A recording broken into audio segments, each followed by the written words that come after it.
अभिवादन स्वीकार कीजिए ब्रजेश मिश्रा का। और आप देखना शुरू कर चुके हैं द डिबेट। बहनों भाइयों, उत्तर प्रदेश की राजनीति में बहुत तेजी से सत्ता पक्ष और प्रतिपक्ष आगामी चुनाव की तैयारियों में लग गया है। सबने अपने अपने संगठन, उसके मुद्दे और अपने रिसोर्सेज को फील्ड में मोबिलाइज कर दिया है। इसके पहले कि 3 दिसंबर को 5 राज्यों के चुनाव परिणाम सार्वजनिक हों, उत्तर प्रदेश में पक्ष और विपक्ष दोनों संगठन के साथ मैदान में उतर चुके हैं। भारतीय जनता पार्टी ने अपने सारे प्रभारी बदल डाले और समाजवादी पार्टी ने अपने पीडीए यात्रा 8,500 किलोमीटर की कंप्लीट कर ली है। कांग्रेस भी अपनी बैठकों में लग गई है और बीएसपी की सुप्रीमो लगातार अपने दौरों पर हैं। उत्तर प्रदेश में क्या होने वाला है 3 दिसंबर के बाद और इस वक्त के क्या राजनीतिक हालात हैं, आज की चर्चा इसी विषय पर। बहन भाइयों, उत्तर प्रदेश की राजनीति पूरे देश को प्रभावित करती है, इससे हम सब वाकिफ हैं। उत्तर प्रदेश खुद में अपने आप में इतना बड़ा पॉलिटिकल फैक्टर है कि दिल्ली में उसकी उपस्थिति से इनकार नहीं किया जा सकता। अत्यंत प्रभावशाली राजनीतिक उपस्थिति वाला राज्य है दिल्ली में उत्तर प्रदेश। तो आप सबके मन में ये प्रश्न होगा कि आखिर दिल्ली पहुंचने के लिए सत्ता पक्ष और प्रतिपक्ष, रूलिंग पार्टी बीजेपी और opposition Samajwadi party, Congress, BSP, ये सब उत्तर प्रदेश में क्या कर रहे हैं? क्योंकि अभी देश के जो वर्तमान हालात हैं, उत्तर प्रदेश की भूमिका बहनों भाइयों आगामी लोकसभा के चुनाव में बड़ी और बहुत बड़ी होने जा रही है। कल अचानक से भारतीय जनता पार्टी ने सभी 90 से अधिक अपने जिला और महानगर यूनिट के प्रभारी बदल डाले। 6 जो उन्होंने प्रांत खंडों में बांट रखा है उत्तर प्रदेश को, 6 के 6 प्रभारी बदल डाले और ये सब एक साथ किया। यानी बीजेपी अपने संगठन और रिसोर्स को बड़ी तेजी से मोबिलाइज कर रही है और एक टीम को दूसरी जगह, ताकि कोई जड़ता की स्थिति उत्पन्न ना हो। और नए सिरे से नए लॉयलिस्ट की टीम लगाई गई है। ये टीम दरअसल ये तय करेगी कि संगठन के वर्तमान हालात क्या हैं, संसदीय क्षेत्रों में मुद्दे क्या हैं। आमतौर पर एक जिले में एक ही होती है या 1.5 का एवरेज आ जाता है, कहीं कहीं इतनी सीटें हैं, पर औसतन एक सीट मानिए। ये बताएंगे कि मुद्दे क्या हैं, कौन से लोग हैं जो चुनाव लड़ रहे हैं, कौन लड़ सकते हैं और कौन सा दूसरी पार्टी वाला है जो अच्छा लड़ रहा है। इसके लिए भी बीजेपी पूरा रोड मैप तैयार कर रही है। इसीलिए सब प्रभारी फेंट दिए गए हैं ताकि कोई बायस्ड फीडबैक कहीं से ना आने पाए। मंडल प्रभारी भी बदले हैं। समाजवादी पार्टी ने भी अपनी ताकत का इजहार किया है और 8,500 किलोमीटर की साइकिल यात्रा पूरे उत्तर प्रदेश में समाजवादियों ने कर डाली। कितना? 8,500 बाई बाइसिकल, साइकिल के द्वारा। आज उसका समापन कहाँ हुआ? सैफई में। और कल क्या है? नेताजी मुलायम सिंह यादव का जन्म दिवस।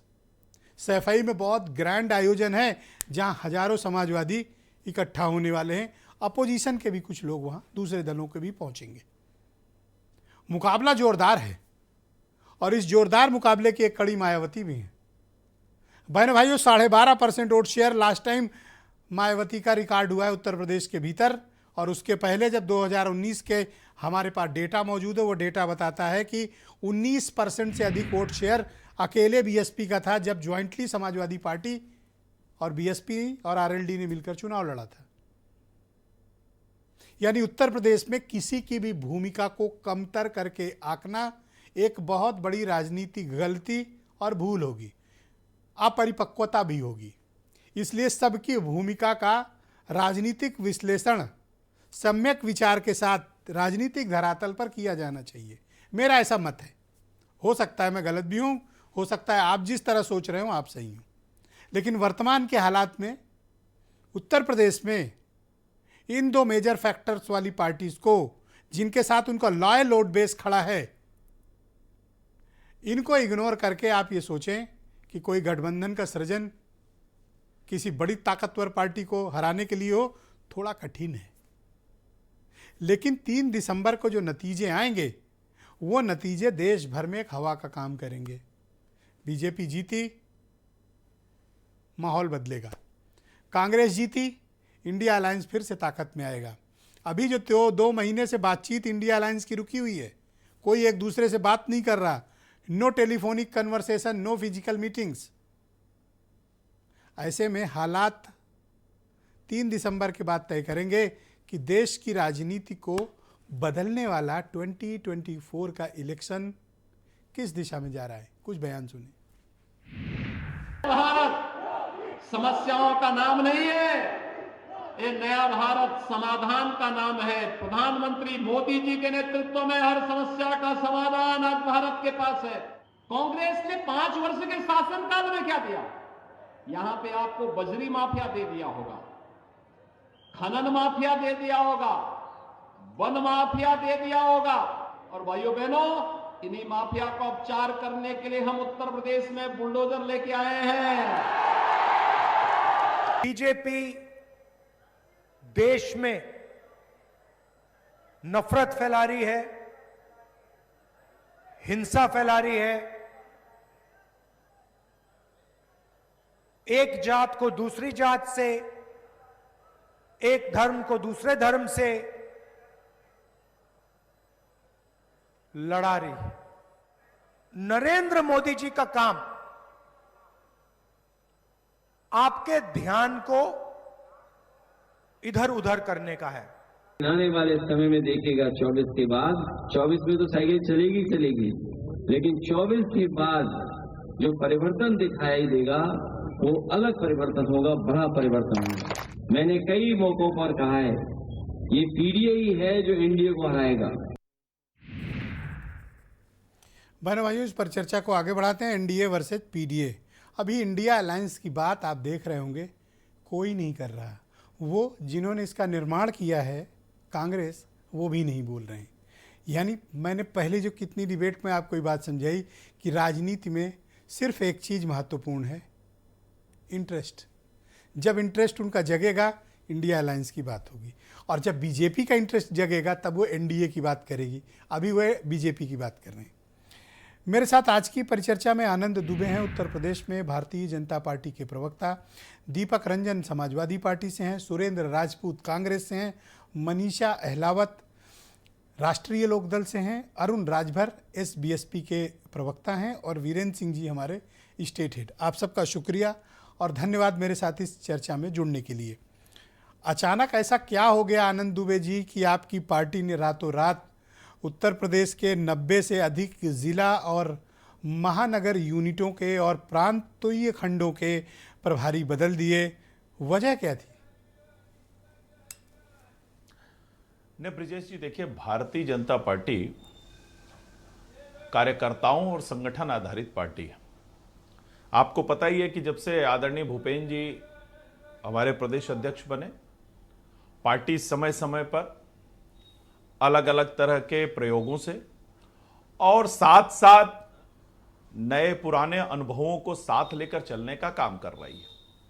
और यह स्वाभाविक प्रक्रिया है, समय समय पर संगठन में बदलाव होता रहता है। जब भी कोई नए अध्यक्ष आते हैं, वो चीज़ों का मूल्यांकन करते हैं, समीक्षा करते हैं और सभी चीज़ों को ध्यान में रखते हुए क्या बेहतर हो सकता है उसके आधार पर आगे की रणनीति बनाते हैं और उस रणनीतिक लक्ष्य को हासिल करने के लिए इस तरह के बदलाव किए जाते हैं। क्या कोई राजनीतिक दबाव के कारण आपकी पार्टी ने यह फैसला लिया है कि आप प्रभारी बदल रहे हैं?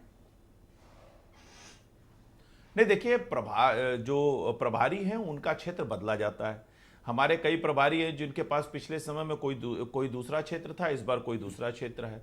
कुछ नए लोगों को भी मौका दिया गया है जो क्षेत्र में, इसी तरह जिलों के प्रभारी बदले गए हैं और ये एक स्वाभाविक प्रक्रिया है भारतीय जनता पार्टी में। लेकिन जिन दलों में नहीं, ऐन चुनाव के पहले जब अब चुनाव की तैयारियां शुरू हो रही हैं, प्रभारी बदल के आप क्या संकेत देना चाहते हैं? क्या आपको उन पर भरोसा नहीं था? नहीं, देखिए, इसका चुनाव देखिए, नहीं, भारतीय जनता पार्टी साल के 365 दिन चलने वाली पार्टी है। इसको चुनाव से जोड़ के न देखिए कि चुनाव से कुछ महीनों पहले जो है ये बदले गए हैं।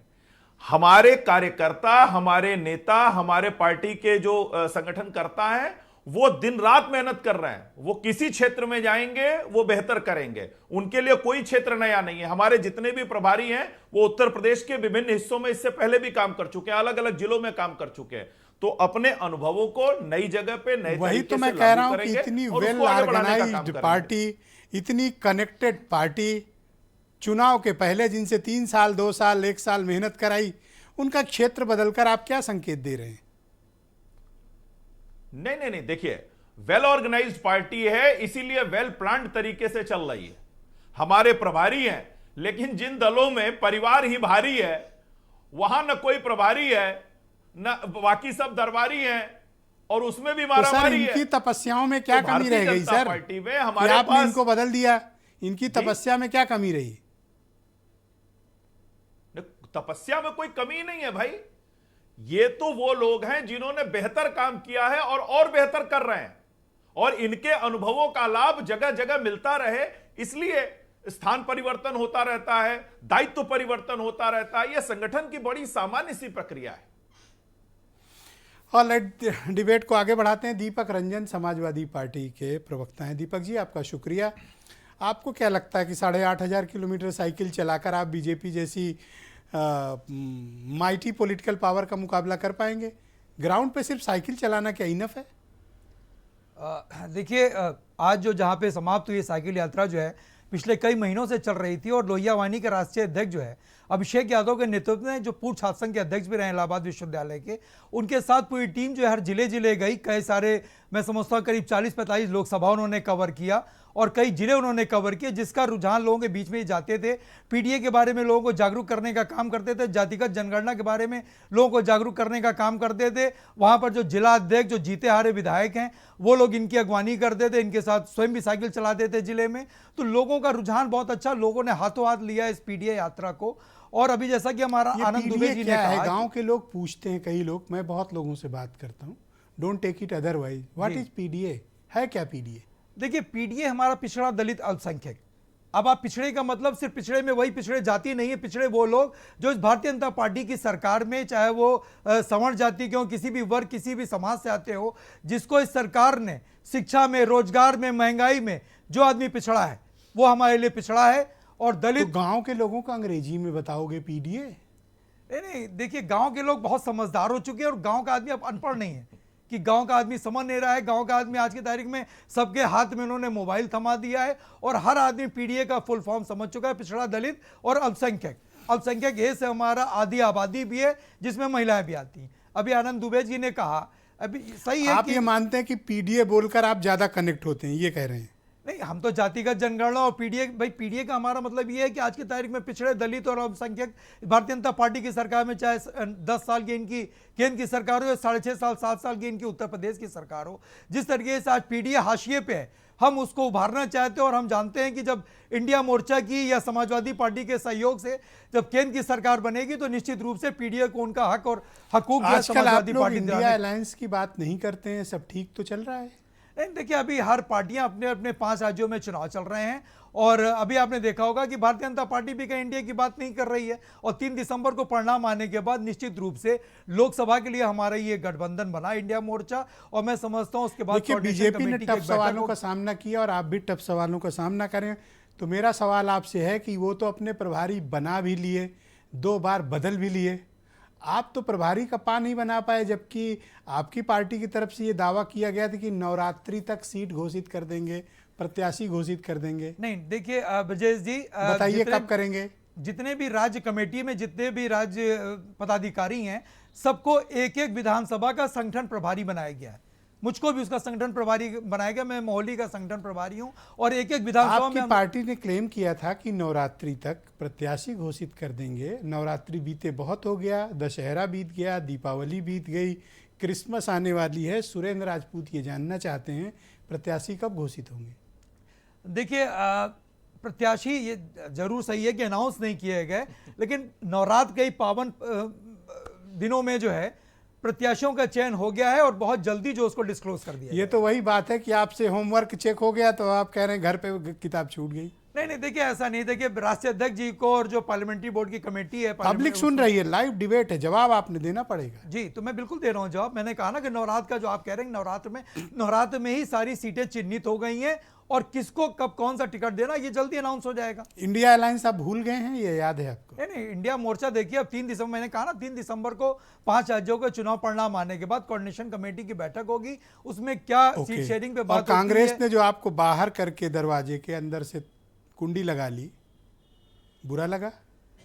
नहीं, देखिए, समाजवादी पार्टी की तैयारी पूरी तरीके से रहती है। समाजवादी पार्टी ने इनसे मध्य प्रदेश में, ये सही है कि जितना हमारा जीता हुआ विधायक था, और साथ ही साथ ये भी सही जब 2018 को कांग्रेस को सरकार बनाने के लिए अगर समाजवादी पार्टी के एकमात्र विधायक का समर्थन पत्र नहीं किया होता तो आज शायद कमलनाथ जी जो है मुख्यमंत्री उस टाइम मैं आपके मित्र सुरेंद्र राजपूत को आमंत्रित करता हूं, जो अपने ये डायलॉग के लिए मशहूर हैं कि पानी में लाठी, क्या है सुरेंद्र जी, पानी में अगर लाठी मारी है तो पानी अलग नहीं होगा। लेकिन जिस तरह का एक्ट बिटवीन समाजवादी पार्टी और कांग्रेस रहा, लाठी भी पड़ी और पानी अलग अलग भी हुआ। सुरेंद्र जी, ऐसा क्यों हुआ और क्या कोई वापस बातचीत आप लोगों में शुरू हुई और आजकल क्या आप लोग इंडिया अलायंस भूल गए हैं? 3-4 चीज़ें बड़ी साफ हैं ब्रजेश भाई। आप लोग जो कुछ करते रहें, आप सीएमओ, पीएमओ, टीएमओ या भारतीय जनता पार्टी के सारे लोग कुछ भी करते रहें, इंडिया अलायंस एक था, चट्टान की तरीके से एकता है। राज्यों के चुनाव लगभग ख़त्म हो गए हैं। मध्य प्रदेश का ख़त्म हो गया है, 25 तारीख को राजस्थान का हो जाएगा, 30 तारीख को तेलंगाना का हो जाएगा, छत्तीसगढ़ और मिजोरम पहले ख़त्म हो चुके हैं चुनाव। 3 के बाद 5 तारीख को इंडिया की कोऑर्डिनेशन कमेटी की बैठक है। मैं आपको सूचना अच्छा, डेट आ गई जी, 5 तारीख कहाँ पे होगी? अब है दिल्ली में होगी। ओके, ठीक है ना। जगह अगर कोई परिवर्तित होगी तो भी हम आपको फुल फ्लेज मीटिंग है या सिर्फ कोऑर्डिनेशन वाली? अभी फिलहाल कोऑर्डिनेशन की है सर इसमें तो। और आप 5 तारीख के बाद देखेंगे, आपको अच्छा लगेगा सुन करके कि इंडिया का गठबंधन उत्तर प्रदेश सहित पूरे देश में भारतीय जनता पार्टी के नापाक मंसूबों को नेस्त नाबूद करने जा रहा है और पूरी तरीके से नेस्त नाबूद करने जा रहा है। उत्तर प्रदेश में भी इंडिया गठबंधन 80 सीटों पर चुनाव लड़ेगा और पूरे देश की सारी सीटों पर इंडिया गठबंधन चुनाव लड़ेगा। उत्तर प्रदेश, मध्य प्रदेश को लेकर के जितनी भी आपने बातें कर ली वो अपनी जगह अब इतिहास का हिस्सा हो चुकी हैं।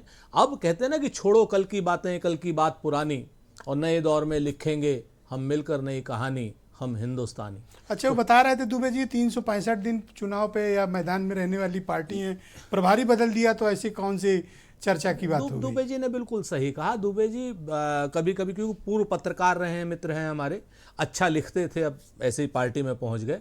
सच बात यह है कि इन्होंने बिल्कुल सही कहा कि 365 दिन चुनाव लड़ते हैं और कुछ करते ही नहीं।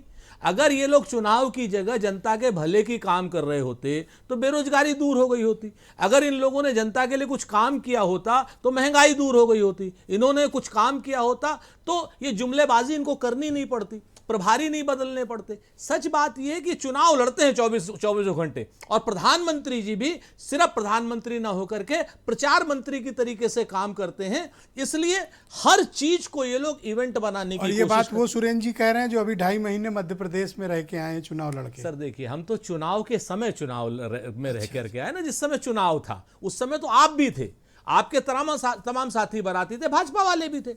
लेकिन ये तो कह रहे हैं कि 365 के 365 दिन रहते हैं। हम तो 365 दिन लखनऊ में रहते हैं, 1-1.5 महीना रहे ना मध्य प्रदेश में। तो इन्होंने, दुबे जी ने बड़ी अच्छी बात कही। मैं तो दुबे जी का धन्यवाद ज्ञापित करता हूं कि इन्होंने कहा कि इनके मुख्यमंत्री, इनके प्रधानमंत्री, इनके गृह मंत्री, उप मुख्यमंत्री, ये सारे के सारे चुप करके 365 दिन चुनाव लड़ते हैं। और एक बड़ी मेरिट भी तो हो सकती है जी, मेरिट भी तो हो सकती है। भाई चुनाव लड़ना अगर मेरिट है और देश की समस्याओं पर ध्यान न देना मेरिट है तो इनको मुबारक हो, अच्छी बात है। अंत में जो जीतता है सर, इतिहास उसी का लिखा है। सर इतिहास उसका भी लिखा जाता है और इतिहास ये भी लिखा जाता है कि किसके इतिहास काल में कितने लोग, जब मंगोलों ने इराक पर आक्रमण किया तो इतिहास ने यह भी लिखा कि मंगोल जीते थे, लेकिन इतिहास ने यह भी लिखा कि 4 करोड़ इराकी मारे गए थे। यह भी तो लिखा गया ना सर। अगर आज की डेट में उत्तर प्रदेश और भारत में अगर महंगाई के कारण देश में 80 करोड़ लोगों को 5 किलो अनाज पर आश्रित होना पड़ रहा है तो भारतीय जनता पार्टी मतभेद सुलझा लिए या नहीं? सर 100% सुलझे हुए हैं। अभी तो भाजपा में मतभेद हैं। मैं आपको बताऊं, अभी ये कहने लगे, आज अमित शाह जी तेलंगाना में कह रहे थे कि भाई तेलंगाना में अगर हम जीतेंगे तो पिछड़ा मुख्यमंत्री बनाएंगे। तो हमने अमित शाह जी से पूछ लिया मासूम सा सवाल कि भैया यहाँ उत्तर प्रदेश में योगी जी को हटाओ, केशव मौर्य जी को बना दो, अरुण राजभर जी बैठे इनके पिताजी को ओम प्रकाश राजभर जी को बना दो, संजय निषाद जी हैं उनको बना दो, कौन रोक रहा है? अगर अरुण राजभर का नाम आते ही आप लोग के पेट में दर्द ना, हमने तो मुख्यमंत्री बनाने के, आज तो हम कोई गलत बात नहीं कर रहे। भाई हैं हमारे, उन्हें बनना चाहिए। हमारे भी भाई हैं, अभी भी शादी हुई है तो हमने तो बाकायदा कहीं मैं इनके पापा की बात कर रहा हूँ। मैंने तो एक बात बताइए, मैंने तो ये आपके भाई होंगे सर, मैंने वो चाचा है। हमने तो कहा कि तेलंगाना में जैसे आप कह रहे हो पिछड़े को मुख्यमंत्री बनाना चाहते हैं, तो मैं ये कह रहा हूं कि उत्तर प्रदेश में आदरणीय योगी आदित्यनाथ जी को हटा करके आप केशव अरे मौर्य सर, जी को बना तेलंगाना दो। में देख लो, आप संजय ओम बंडी प्रकाश- कहाँ हैं? सुनिए ना, ओम प्रकाश राजभर जी को बना दो, संजय निषाद जी को बना Thank दो। you, sir. आप किसी को बनाओ तो, लेकिन ये लोग तेलंगाना जहां एको विधायक नहीं जीतेगा वहां तो पिछड़ा मुख्यमंत्री, मनीषा और यहाँ पे अहलावत। जाति जनगणना नहीं करेंगे। बहुत शुक्रिया अब आपका, ऐसे सुरेंद्र। ऐसे लोग हैं जाति जनगणना से पीछे भागते हैं, और अरुण Thank भाई you. जैसे लोग उनके पीछे भागते हैं। बहुत शुक्रिया आपका। मैं मनीषा जी को आमंत्रित करता हूं इस डिबेट में। मनीषा जी, आपका स्वागत है। मैं आपकी पार्टी का स्टैंड जानना चाहता हूं कि फिलहाल 2-2.5 महीने से इंडिया अलायंस पर कोई चर्चा नहीं हो रही है, और आपकी पार्टी और आपके जो मेजर अलायंस पार्टनर हैं समाजवादी पार्टी, इनके बीच भी अभी तक कोई सार्वजनिक सहमति मुझे नहीं दिखी। क्या स्टेटस है पॉलिटिकली आप लोगों का? देखिए, अलायंस तो अपनी जगह है, उसमें कोई दिक्कत नहीं है। ये बात ठीक है कि अभी स्टेट इलेक्शंस चल रहे हैं, तो हमारी पार्टी के भी हमारे राष्ट्रीय अध्यक्ष खुद जयंत चौधरी जी और बहुत सारे कार्यकर्ता इस वक्त राजस्थान में चुनाव में हैं, और परसों तक सब फ्री हो जाएंगे, उसके बाद फिर चर्चा होगी। और यही स्टेटस है, तैयारी चल रही है सभी की। कुछ सीटों पर आपकी बात हो पाई कि आखिर आप कितनी सीटों पर लड़ेंगी? जैसे मैं आपकी सुविधा के लिए बता दूं, 2019 में आप बागपत, मिर्ज़ापुर और मुजफ्फरनगर, सुरेंद्र जी मुझे बता रहे थे कि यही 3 सीटों पर आप लोग लड़ी थी। तो अभी क्लेम तो 3 का ही है या फिर इससे कुछ अधिक चाहिए?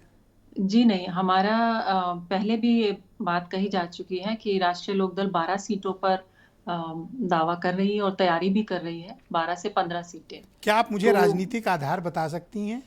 और सुरेंद्र जी भी हैं और दीपक रंजन भी हैं, ये भी समझ लें कि किस आधार पर आप ये 12 सीटें मांग रही? जी, ये हमारी पार्टी का निर्णय है, ये मेरा निर्णय नहीं है। तो मैं समझूंगी कि हमारे जो सीनियर नेता है, उन्होंने जरूर कुछ सोच समझकर ये लिस्ट बनाई है, और इन सभी सीटों पर मेरे ख्याल में, जो अगर आप मेरी व्यक्तिगत राय समझते हैं, तो ये पश्चिमी उत्तर प्रदेश में ज़्यादा पड़ती हैं, और यहाँ पर किसान आंदोलन के समय से हमारी पार्टी राष्ट्रीय लोकदल किसानों के मुद्दों पर बहुत फ्रंट पे रही है, एक्टिव रही है, और काफी तादाद में किसान, विधायक 9 हर है जाति और के किसान, हर मेंबर रंग ऑफ के पार्लियामेंट किसान। लड़ने के लिए 12 सीटें चाहिए? लॉजिकल है ये? देखिए, लॉजिक से पहले अपनी तैयारी आती है, और उसके बाद सभी पार्टियों का चर्चा और मंथन होगी।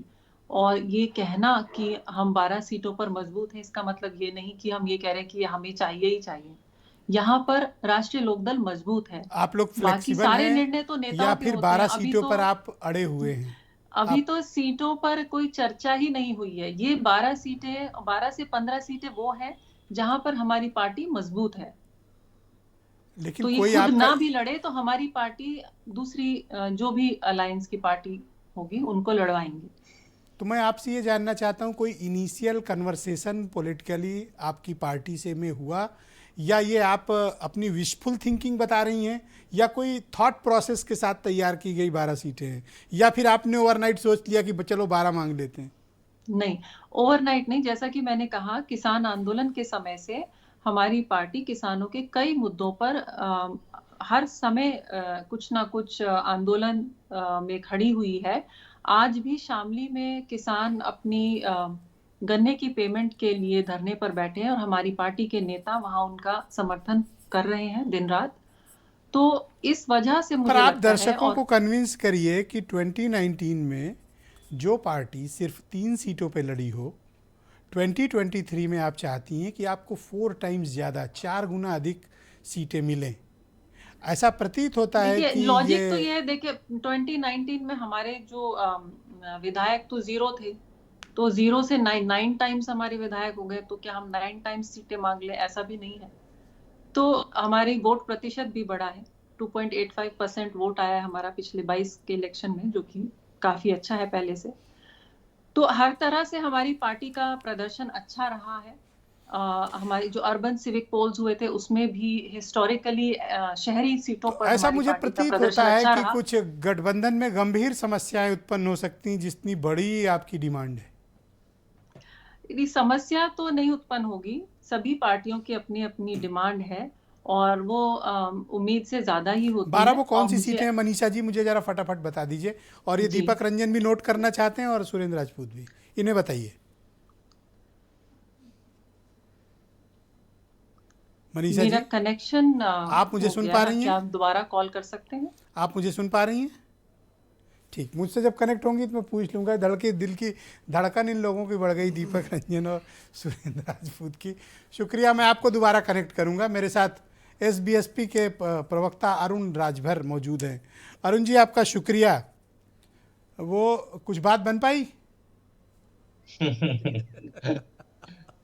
हम उसकी बात सब बन गई। और ये सब लोग सुहेलदेव क्यों हंसने भारतीय लगे हो समाज भाई? पार्टी, मैंने क्या पूछ लिया? मैंने एक बात पूछी, कुछ बात बन गई क्या?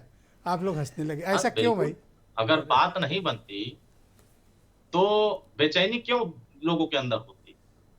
और आज लोग कह रहे हैं कि हम इतना यात्रा चला लिए, हमने इतना काम कर दिया, हमने ये कर लिया, वो कर लिया। अरे 50 लोगों की यात्रा लखनऊ में भी चली थी और दिखाया गया कि हजारों लोग साइकिल चला रहे हैं। गिनती भी भुला गए हैं लगता है ये लोग। अब वही लोग हैं जो अब गिने चुने लोग हैं। पूरी तरीके से समाजवादी खोखली हो चुकी है। बाहर दिखाते कुछ है, अंदर कुछ बचा नहीं है। अब ये भाड़े के लोगों को इस्तेमाल कर रहे हैं कि कुछ लोग आओ और हमारी यात्रा को सफल कराओ। तो अब उत्तर प्रदेश की जनता एनडीए के साथ आ गई और देश की जनता एनडीए के साथ आ गई। हमारी लड़ाई दूसरी चल रही है। हम लोकसभा में अपने कोऑर्डिनेटर नियुक्त कर दिए हैं, विधानसभा स्तर तक हम प्रभारी नियुक्त कर दिए। वो सभी लोग जनता के बीच में काम कर रहे जी। हैं पूरी शांतिपूर्वक तरीके आपने से। कुछ कहीं हल्ला लोकसभा उल्ला नहीं कर प्रभारी रहे। भी नियुक्त किए हैं या नहीं? बिल्कुल किया है। तो आप कितनी हमने- सीटों पर आपने लोकसभा प्रभारी, जरा मुझे उन सीटों का नाम दें। देखिए, हमने बनारस में प्रभारी नियुक्त किया है, चंदौली में वहां नियुक्त से किया आपको है, टिकट लालगंज में मिलेगा किया है, नहीं। जौनपुर में। चंदौली से कैबिनेट नहीं। मिनिस्टर महेंद्र पांडे लड़ रहे हैं, वहां से टिकट मिलेगा नहीं। तीसरा बताओ। अब आप, अरे हम अपने पार्टी के संगठन को बेहतर करने के लिए, लोकसभा एनडीए को प्रभारी मजबूत की करने बात के कर लिए रहा हूँ, अगर जिनको आप चुनाव लड़ाओगे। मैं तो यही देन एंड हम देन संगठन- सोल्यूशन दे रहा हूँ आपको। बिल्कुल, हम उत्तर प्रदेश ऐसी की मस्त 80 डिबेट कहाँ लोकसभा पर मिलेगी कि अपने ऑनलाइन प्रभारी बनाए। सोल्यूशन? हमने 80 लोकसभा पर प्रभारी बनाया है। अब 80 की और बात ना उसमें करो। जो आपने मुझे 3 विधानसभा स्तर पर कहा। हम- बनारस, वहां से कोई टिकट नहीं। चंदौली महेंद्र पांडे, कोई टिकट नहीं। तीसरा बताओ। गाजीपुर, देखिए, अभी हम बलिया में है, सलेमपुर में है, बस्ती में है, सिद्धार्थनगर है, डुमरियागंज है, गाजीपुर, हम गोंडा में है। हम गाजीपुर कार्यक्रम अपने चला लेते रहे हैं। समय क्यों सूख जा रहा है गला? नहीं, बिल्कुल गाजीपुर, क्या बात है। गाजीपुर है, मऊ है, घोसी है, आप सुल्तानपुर है। कौन सा ऐसा जिला नहीं है जिस जिले में हमारी पार्टी पूरी तरीके से साइलेंट तरीके से काम न कर रही हो। जहां आप शपथ देखिए, होने आज में भी इतने हमारे जिले विघ्न की बाधा बैठक हो, वहां आपको भैया अरुण सीट कौन दे देगा? नहीं, बिल्कुल मिलेगा सीट, क्यों नहीं मिलेगा। देखिए, हम इंडी गठबंधन वाले नहीं है। उनके मसले में अभी दरार है, हमारे मसले में कोई दरार नहीं है। हमारे मसले एकदम साफ है। एनडीए गठबंधन पूरे आईना की तरह हमारे लोग क्लियर है।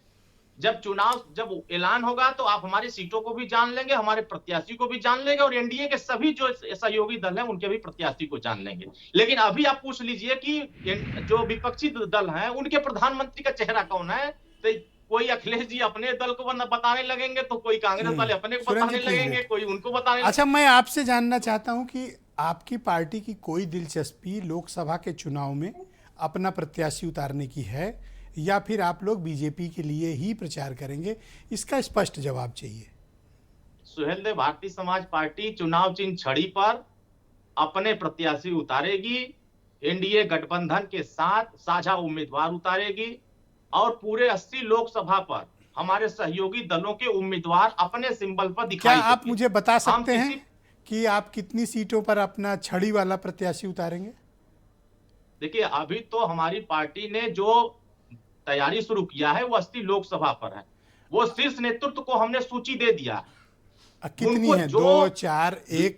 जैसे मनीषा जी 12 कह रही हैं, आप भी कुछ बता दो। 5 5 5 हमने बता दिया। 5 पे जिनके हमारी विधायक फुल तैयारी 5 चल रही है, हों, बाकी जगहों पर हमारी तैयारी चल रही है। जिनके पास विधायक 5 है वो बीजेपी से 5 सीट मांग रहे हैं। लॉजिकल है? देखिए, कौन देगा इतनी संगठन से सीट? चुनाव होते हैं, विधायक से चुनाव नहीं होते हैं, या सांसद से चुनाव नहीं होते हैं, संगठन से चुनाव होते हैं। ठीक। जिनके बेहतर संगठन होते हैं वो वोट तो कन्वर्ट कराते हैं, वोट ट्रांसफर आपको कराते हैं। मंत्री पद और 5 सीटें लोकसभा की, करेक्ट? नहीं देखिए, हम मंत्री पद की लड़ाई नहीं लड़ रहे हैं। किसी को अगर भ्रम होगा कि हम मंत्री पद की लड़ाई लड़ रहे हैं तो वो भ्रम निकाल देंगे। वो शीर्ष नेतृत्व तय करेंगे कि वो हमको जिम्मेदारी क्या देंगे और हमारी भूमिका क्या तय करेंगे। लेकिन सुहेल देव भारतीय समाज पार्टी की भूमिका स्पष्ट है। हम अपने कार्यक्रम को लेकर के, अपने संगठन, मैं अपने एसबीएसपी के अध्यक्ष ओम जनता के प्रकाश बीच में- राजभर जी का कल मीडिया में दिया गया एक स्टेटमेंट सुन रहा था। बड़ी चुनौती से उन्होंने रिपोर्टर की आंख में आंख डालकर ये कहा, जिस दिन मंत्रिमंडल का विस्तार होगा उस दिन राजभर शपथ लेगा। इतना कॉन्फिडेंस जब हो कहाँ जाएगा, से आया? बिल्कुल तब जबकि आपको जब कई हो महीनों से जब लटकाया सरकार- जा रहा है। नहीं, बिल्कुल नहीं लटकाया जा रहा है। माननीय मुख्यमंत्री जी का विशेषाधिकार है और उचित समय जब आएगा और उस समय नहीं होगा तब आप हमसे सवाल करिएगा कि वो जो कह रहे थे क्या आपने इस पे क्या कहना है। मैं तो हम यहाँ बता देंगे। सुरेंद्र राजपूत के लिए फिक्रमंद हूँ, क्योंकि वो डेट बार बार पूछते हैं। मैं तो उनकी इस जानकारी के लिए देखिए, पूछा आपसे। देखिए, उनको चिंता नहीं करना है। उत्तर प्रदेश में हमारे बड़े भाई हैं राजपूत जी, उनके लिए कोई विकल्प नहीं है। भले वो मध्य प्रदेश में अपना एक विकल्प खोज रहे हो, तेलंगाना में एक विकल्प खोज रहे हो, राजस्थान से विकल्प खाली होता जा वीरेन रहा जी। है, छत्तीसगढ़ से विकल्प बिगड़ता जा रहा है। धन्यवाद। वो विकल्प की तलाश में है वो भी। Thank you. तार वीरेन से जी भी लेके हमें खोज रहे हैं। डिबेट में ज्वाइन कर चुके हैं। वीरेन और जी यहाँ आपका कोई स्वागत कार्यकर्ता है। मिलने को मैं तैयार आपसे नहीं जानना है। चाहता हूं कि BJP, Samajwadi party, Congress, BSP में इन दिनों क्या चल रहा है और पॉलिटिकली ये लोग कहां तक तैयारियों के स्तर पर पहुंचे हुए हैं? ब्रजेश जी, अहंकार और चालाकी, इससे ना तो कभी संबंध चलते हैं, ना रिश्ते चलते हैं और ना राजनीतिक पार्टियां चलती हैं या सियासत चलती है। अगर ये कहीं पर आ गई तो वो मान लीजिए कि वो रिश्ते, वो दोस्ती, वो संबंध थोड़े दिनों के ही साथ ही रह जाएंगे।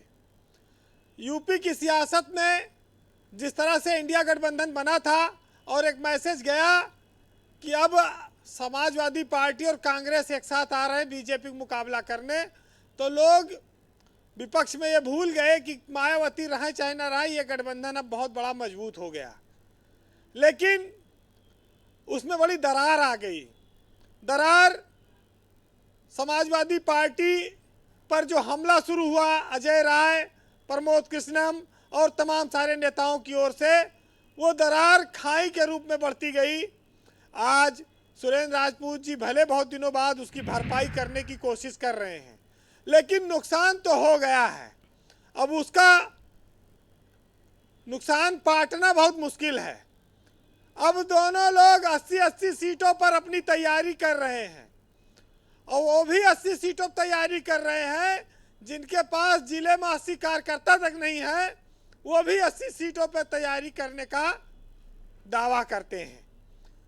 आज इंडिया गठबंधन की जो दरार है उसका सबसे ज़्यादा फायदा भाजपा को मिला है।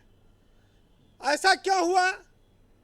कांग्रेस में एक चर्चा आई कि अब लोकसभा में तो मुसलमान की मजबूरी है, वो कांग्रेस के अलावा कहीं वोट दे नहीं सकता, मुसलमान का वोट मिल रहा है, इसलिए अब सपा की साथ की बहुत ज़रूरत नहीं है। अगर मायावती का साथ मिल जाए तो फिर मुसलमान और दलित का एक मजबूत गठबंधन बन जाएगा और फिर हम लोकसभा में और बेहतर भाजपा से लड़ सकते हैं। लेकिन ये सब काम मायावती से बिना पूछे और बिना सहमति के हमला शुरू हो गया। बातचीत का कोई स्थिति सामने नहीं आई कि दलित वोटों के साथ वो गठबंधन में कांग्रेस कहीं जाएगी। अब 5 राज्यों के चुनाव तो चल ही रहे, उसका इंतजार था, लेकिन बिना मायावती से पूछे अपने साथी को, समाजवादी पार्टी को ही खाने की तैयारी में जुट गए कांग्रेसी, और उनके पास न संगठन है न मायावती का सहारा मिला तो कहाँ जाएंगे। ब्रजेश जी, इंडिया गठबंधन में जो लोग थे वो ये बात को महसूस करने लगे कि कांग्रेस बड़ी पार्टी है, लेकिन अपने साथियों के साथ स्टेट लेवल पर उत्तर प्रदेश में वो ईमानदार नहीं रह गई है। और जब से शायद इस बात का एहसास समाजवादी पार्टी को हुआ है, तब से अखिलेश यादव ने अपने जो घटक दल है, जो छोटे दल है, क्षेत्रीय दल हैं, उनके साथियों को, जिसमें महान दल को उन्होंने फिर जोड़ा, कमेरावादी है, राष्ट्रीय लोक दल है और चंद्रशेखर आजाद की पार्टी, कई सारे लोगों को वो जोड़ रहे हैं और उनको ज़्यादा सीटें भी देने की वो तैयारी में है। तो ये भी एक समीकरण समाजवादी पार्टी की तरफ से बन रहा है। देखिए, इस बात का लोगों को एहसास है कि अगर कांग्रेस मुसलमान के वोट समाजवादी पार्टी से एक बार खींचने में कामयाब हो गई तो वो देर सवेर दलित का वोट भी खींचेगी, क्योंकि वो कहेगी ये सब हमारे पुराने और परंपरागत वोट रहे हैं, मुसलमान और दलित। तो मायावती का भी कम खतरा कांग्रेस से नहीं है कि कांग्रेस उनका ऐसे छोड़ देगी चुनाव लड़के। कांग्रेस वहां भी कुछ डैमेज कर सकती है। तो ये बड़े समीकरण हैं उत्तर प्रदेश में, और जितना विपक्ष के वोटों का बिखराव है वो इस चुनाव में उसका फायदा भाजपा ले जाएगी। ये बात जरूर है कि सुरेंद्र जी, प्रमोद कृष्णम, अजय राय की गलतियों को ढकने के बजाय मीडिया को भाजपा से और तमाम लोगों से जोड़ते हैं जी। उनका अधिकार बनता है, लेकिन वो अपने प्रदेश अध्यक्ष को अखिलेश यादव और उनके परिवार के लिए बोलने से नहीं रोक पाए। और वो आचार्य जी को भी नहीं रोक पाते ये। हाँ, उनको भी नहीं रोक पाते। वो लखनऊ से लोकसभा का चुनाव कांग्रेस पार्टी से लड़े हुए हैं। तो जब खीर पकने से पहले ही मारपीट हो गई दूध और चीनी के लिए, तो अब कहाँ से खीर बनेगी। अब देखिए, जो मैसेज जाना था वो चला गया। अब ये आप लोग सफाई चाहे जो दीजिए जी। बात इतनी जरूर है कि कांग्रेस को ये बात थोड़ा ये लगी कि अखिलेश शायद सीट कम दें। अगर अखिलेश से हटके मायावती गठबंधन हो जाए तो सीट भी खूब मिल जाएगी और दलित का वोट भी ज़्यादा मिल जाएगा। अब बात हुई नहीं है, लेकिन अपना जैसे कहते हैं कल्पना कर ली गई कि मायावती तो अपने आप तैयार बैठी है कि आओ हमसे गठबंधन कर लो। अरे मायावती ने जब देखा कि आप अपने गठबंधन के साथ ही अखिलेश के साथ ऐसा व्यवहार कर रहे हैं तो हमारे साथ आगे चलकर आप और व्यवहार खराब कर सकते हैं, तो मायावती तो किसी से गठबंधन करने वाली रही नहीं। तो आपका कहने का तात्पर्य है कि मायावती सपा से कम कांग्रेस से ज्यादा नाराज हैं? मायावती अखिलेश यादव के अपमान से नाराज हैं अंदर खाने कांग्रेस से। उनका ये मानना है कि कांग्रेस अपने गठबंधन के साथियों के साथ अच्छा व्यवहार नहीं कर रही है। अखिलेश के अपमान पर मायावती खुश नहीं हुई हैं। ये बात लोगों में चर्चा का विषय रही है। तो ये बात को देखना पड़ेगा कांग्रेस के जानकारों को। देखिए, सबको अपना दर्द पहाड़ जैसा लगता है और दूसरे का दर्द चींटी जैसा नजर आता है। तो कांग्रेस को भी ऐसे ही लग रहा है जी। बस इतना ही मानिए। लेकिन जो सपा और कांग्रेस के बीच एक फासला बना है, इसके एहसास को लंबाई से नहीं नापा जा सकता। इसके एहसास को वक्त नापेगा जी। और जब लोकसभा का चुनाव आएगा तब पता लगेगा।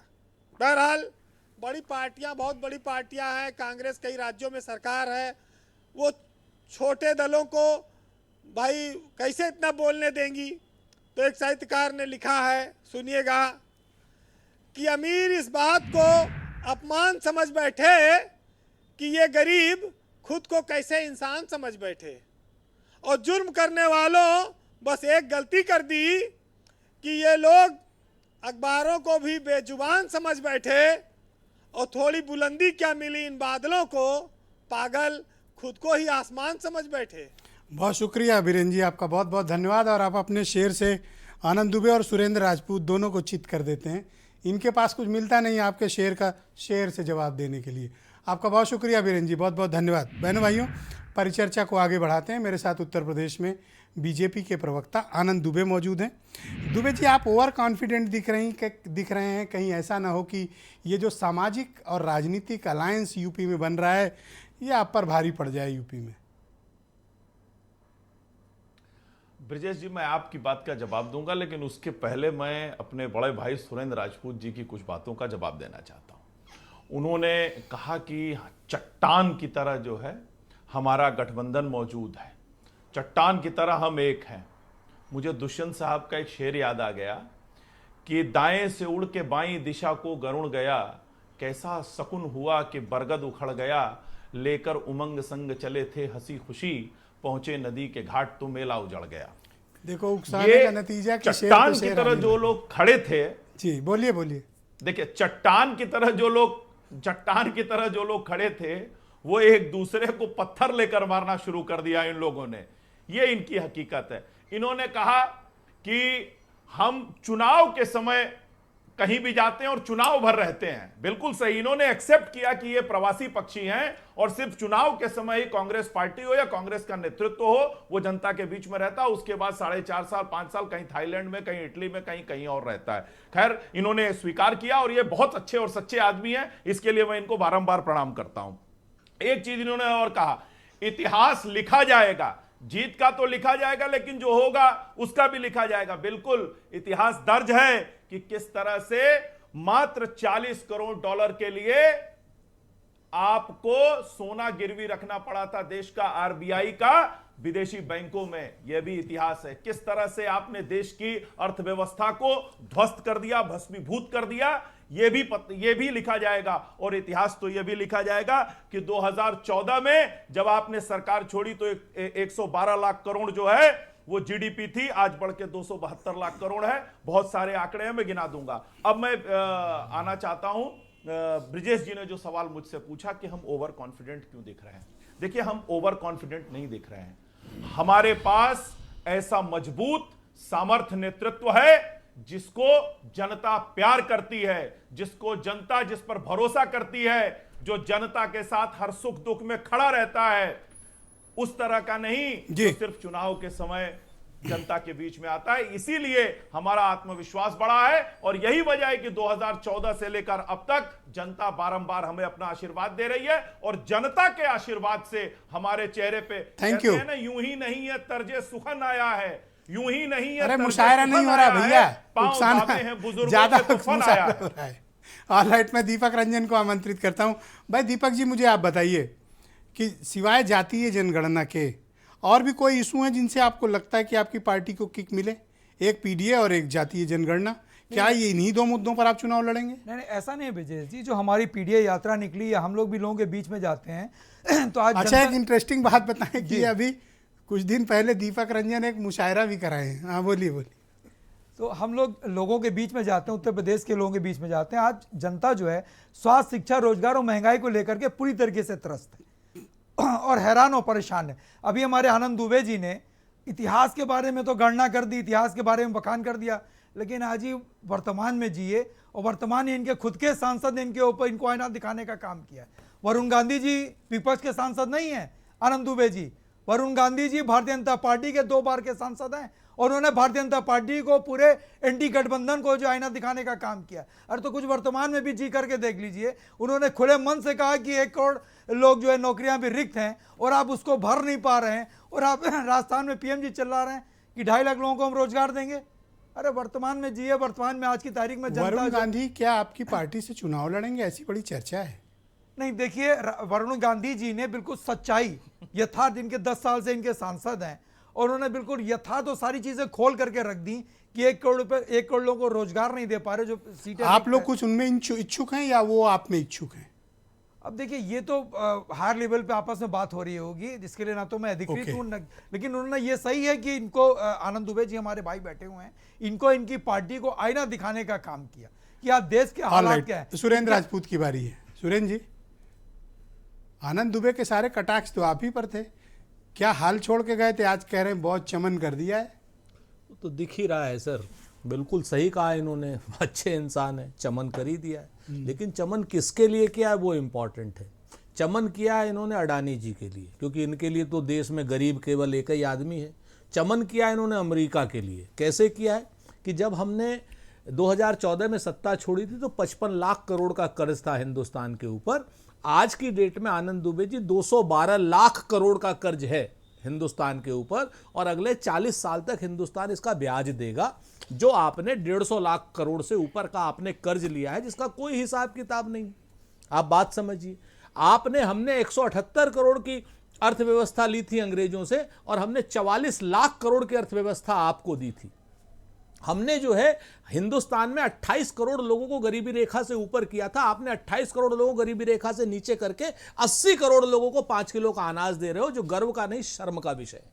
आज हाँ, ये एक आदमी को आपने अच्छा काम किया। 634वें नंबर का एक व्यापारी था गौतम अडानी नाम का, उसको आपने दुनिया में नंबर 2 का आपने व्यापारी बना दिया। कहीं 20,000 करोड़, कहीं 2 लाख करोड़, कहीं 20 लाख करोड़, पता नहीं कहां कहां से रुपया उसके यहां पंप किए हो। चट्टानी एकता का क्या हुआ? सुनिए सर, अब जब आंकड़ों पे बात हो तो उसमें आप डरिए मत। अरे आप बताइए, चट्टानी एकता का वो सर भी बोल ही रहे हो, बताऊंगा, आपको कौन टोकता है वो सर? भी अभी डरिए मत, अभी आंकड़े सर डर है तो आप दिख रहे हो बड़े मुझे। बड़े भयानक टाइप के आंकड़े हैं ये। आज की डेट में हिंदुस्तान की जो पर कैपिटा इनकम है दुनिया में 139वें नंबर की है। आनंद दुबे जी, आप इस चीज को जानिए। अर्थव्यवस्था पे आएंगे किसी दिन, कंप्लीट बात करेंगे, क्योंकि आज पॉलिटिकल डिबेट है। चट्टानी एकता भी हाँ, कहते हैं। अब थोड़ा एकता पे आओ मुझे। फिराक गोरखपुरी ने एक जगह पे लिखा था कि सरजमीन, आनंद जी रुकना पड़ेगा, थोड़ा एक राउंड कंप्लीट होने दें। कहते हैं ना कि सरजमीन हिंद पर अक़वाम आलम के फिराक, काफिले बसते गए हिंदुस्तान बनता गया।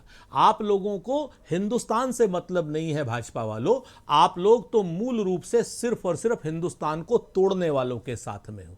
आज आप शेला क्या नाम वो जो थी ना, वो जेएनयू वाली जो कहते थे कि आप लोग के ऐसे होंगे, उसको प्रोफेसर बना रहे हो आप, शेला रशीद को कश्मीर में। शेला रशीद है जी, हाँ, शेला रशीद को जेएनयू जी, जेएनयू जो जिनको ये अपना दुश्मन मानते थे, पाकिस्तानी आतंकवादी क्या क्या क्या, उसको आज की डेट में आप अपना प्रोफेसर बना रहे हो भाजपा वालों। अब पता नहीं किसका क्या बनेगी, हमें नहीं पता है, लेकिन हम इतना जरूर शुक्रिया सुरेंद्र जी, थोड़ा वक्त का अभाव है। सर सुन तो लीजिए, बस थोड़ा टाइम बचा, इन लोग से भी बात तो करेंगे। मैं आपको सिर्फ इतना खाली इंडिया गठबंधन की बता देता हूं।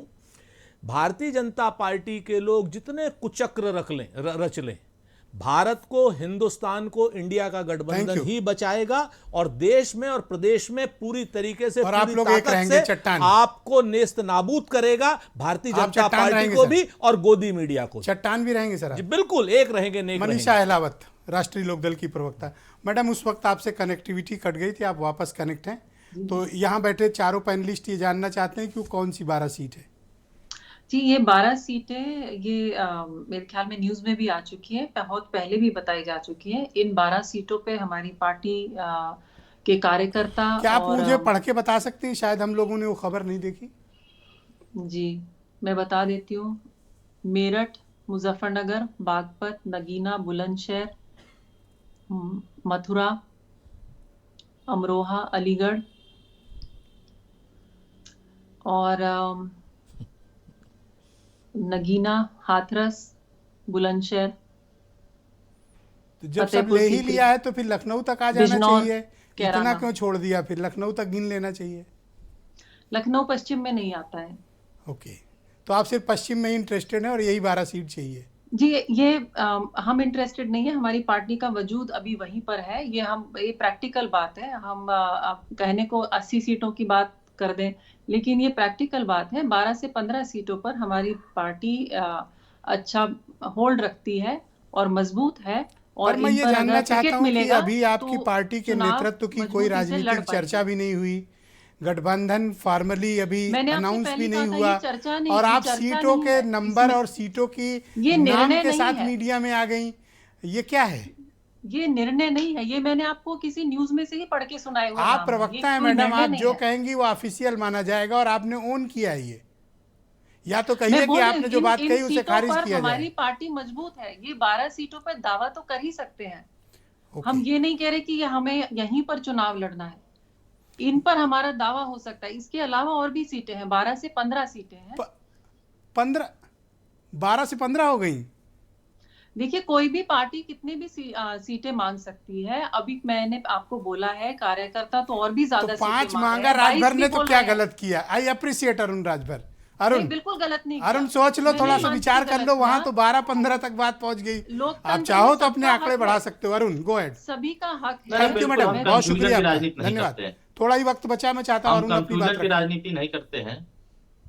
जिन लोगों के अंदर कंफ्यूजन है वो फ्यूज बल्ब के साथ है, और फ्यूज बल्ब से उम्मीद लगाए हैं कि उसमें से प्रकाश दिखाई देगा, और गरीबों को प्रकाश हमारा एनडीए गठबंधन दिखाई दे रहा है। कि यहाँ जनता को सीधे कनेक्टिविटी होगा, जनता को सीधे पूरे लाभ अपोजिशन मिलेगा, को फ्यूज जनता बल्ब सीधे बोले हमारे दे रहे हो, साथ है। जिनके साथ मिलके अभी पूरा पावर हाउस लगाए थे, आज उनको ब्रजेश कह जी, रहे हो हम कि गांव में जा रहे हैं। मैं आपको मेरठ और मुजफ्फरनगर की स्थिति ये बता सकती हूँ कि ये कोई भी एनडीए का नेता आज गांव में जाकर ये नारी वंदन शहरों में करते घूम रहे हैं, ये गांव में जाकर बोले महिलाओं के आगे इनकी पोल खुल जाएगी। महिलाओं में इतना गुस्सा, इतना रोष है, गालियां दे रही हैं एनडीए के बड़े से बड़े ओके नेताओं अरुण को। बताओ आप क्या स्थिति है गांव में, अरुण से पूछ लेते हैं। उज्ज्वला से देखिए, ये लोग लेकर गांव जाते रहते हैं, मैडम मैडम तो उनकी बात खाली सुनिए। कमरे में बैठती हैं। मनीषा जी रुक जाइए प्लीज। गांव में मनीषा जी प्लीज वेट। नहीं आया है। Manisha ji please wait. 99% महिलाएं वृद्धा पेंशन नहीं आ थैंक यू रही है। मैडम, NDA के थैंक यू। साथ दिखाई दे अब रहे हैं। अरुण बोलेंगे सिर्फ। ये उन लोगों को गाली दे रहे हैं जो महिलाओं, जो अभी महिला बोल रही हैं, इनको अभी पता नहीं है गांव के लोग क्या सोच रहे हैं। गांव के लोग बहुत प्रसन्न हैं, हमें चाहे वो बिल्कुल पता है, राशन हम मिल गांव रहा में हो, ही चाहे जाते हैं। आवास मिल रहा हमें हो, नहीं चाहे पता तो और शौचालय किसे मिल पता रहा है, हो, चाहे बताइए। उनकी बेहतरी के लिए काम हो रहा हो, चाहे उनको शिक्षा मिल रही हो, स्वास्थ्य की व्यवस्थाएं मिल रही हो, सारी सुविधाएं उन तक पहुंच रही, इसलिए वो स्कूल खुशहाल बंद कर दिए हैं। 35% शिक्षा कैसे रिजर्वेशन मिलेगी? महिलाओं को ऐसे ही नहीं गांव मिला। में स्कूल ही नहीं और है। उनको बहुत बहुत देने के लिए धन्यवाद, जो ये पहल बहुत किया बहुत गया है, शुक्रिया। स्कूल बंद कर लंबे दिए समय हैं। से आप लोगों ने सभी का मैं पूरा- बहुत आभार प्रकट करता हूं। बहुत बहुत धन्यवाद मेरे साथ इस राजनीतिक परिचर्चा का हिस्सा बनने के लिए। और बहनों भाइयों, आप सबका भी बहुत शुक्रिया इस कार्यक्रम को देखने के लिए। धन्यवाद, नमस्कार।